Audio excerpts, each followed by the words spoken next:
Thank you for viewing the August 2010 Alliance National Parent Technical Assistance Center Tech Corner presentation, Webinar 101. This is Gretchen Godfrey from the Alliance National Parent Technical Assistance Center, and in Part 2 of this presentation, I will be providing helpful tips for planning and conducting your Parent Center's first webinar.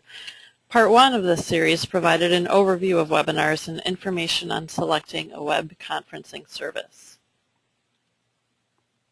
Although webinars do not require you to set up a physical space for where participants will come to hear a workshop or training, there are still many planning details to consider. The first item to consider is how your webinar will be marketed. Will all promotions occur in web-based formats such as e-newsletters or your Parent Center website, or will you include information about the webinar in a printed flyer or other publication? Next, you'll have to consider the registration process. Most webinar services include some type of automatically generated email or link that provides a website where participants can register for the event. Other options include using a different format such as SurveyMonkey to collect registration information. You will also need to decide if you will accept registrations for webinars over the phone. There may be handouts or supporting materials that would be helpful for participants as additional resources related to the information presented. Will you email those documents to registrants before the webinar takes place, or wait until after the event is completed? Another option would be to post any supporting documents on your website. Evaluations are important to measure how well the presentation met the audience's needs and what improvements can be made for the future. Some webinar services have built-in surveys that can automatically appear on the screen when a webinar finishes. Other options would be to use a different online survey vendor such as SurveyMonkey or Zoomerang and email participants a link to the evaluation form following the completion of the webinar.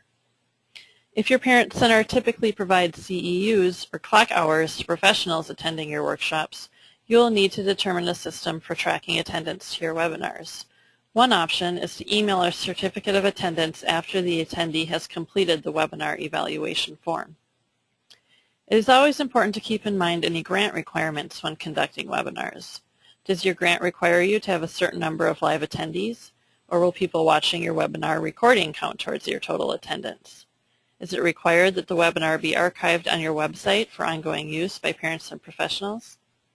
As you can see, just like in-person workshops, there are many details to consider when planning a webinar. I'm going to switch now to show you a document that is also available on the Tech Corner Webinar 101 website, a sample webinar planning task list. This task list provides a tentative timeline for when different parts of the planning process should take place. So this is the webinar task list sample that you can download and use for your Parent Center.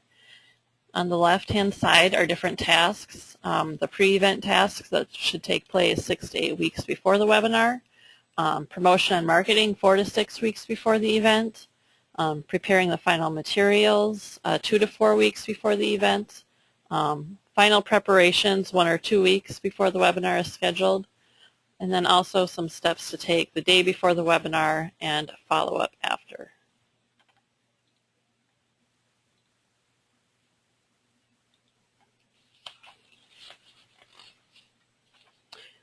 When planning for your first webinar, the following questions are also important to consider. First, be sure the presentation topic fits the webinar format. Webinars are ideal for showing information on a website or providing content that does not require a lot of interaction. If you have a workshop where there is typically a lot of questions from the audience or where sharing among participants is critical, a webinar may not be the best format for delivering that information. Second, be sure you have enough staff and time to conduct the webinar. It is typically helpful to have at least 3 staff available during the webinar itself. 1 to act as moderator, another as presenter, and a 3rd for tech support. Other staff may be involved in the marketing and registration process before the event and any post-production activities such as converting the webinar recording to be posted on your center's website. Another question to consider is your intended audience. Webinars are becoming more and more common, but not everyone may be familiar with how to log on to the webinar site and access the audio for the presentation. Depending on the technical knowledge of your audience, you may have to provide a different degree of instructions on how to participate in your Parent Center's webinar trainings. Following are some additional tips for webinar presenters.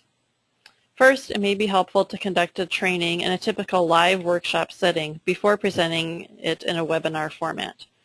There is definitely a different feeling to giving a web-based presentation where you can't see participants' facial expressions to confirm whether they seem to be understanding the material. Presenting to a live audience first will give you a feel for where participants may have questions or what parts of the presentation may need further explanation. It is helpful to have a script to follow in case you become nervous or lose your train of thought, but try not to sound like you're reading. It is helpful to have other people in the room with the presenter so that the presenter can look at someone and not just the computer screen while they are speaking. Practice is very important. In addition to practicing presenting the content of the presentation, run through the webinar with all staff who will be involved the day of the event, including any off-site presenters and the technical support staff. This concludes Part 2 of the Alliance National Parent Technical Assistance Center Tech Corner Webinar 101 series. Thank you for taking the time to view this information. If you have any follow-up questions, please feel free to contact me by email or phone using the information on the screen. Thank you and have a great day.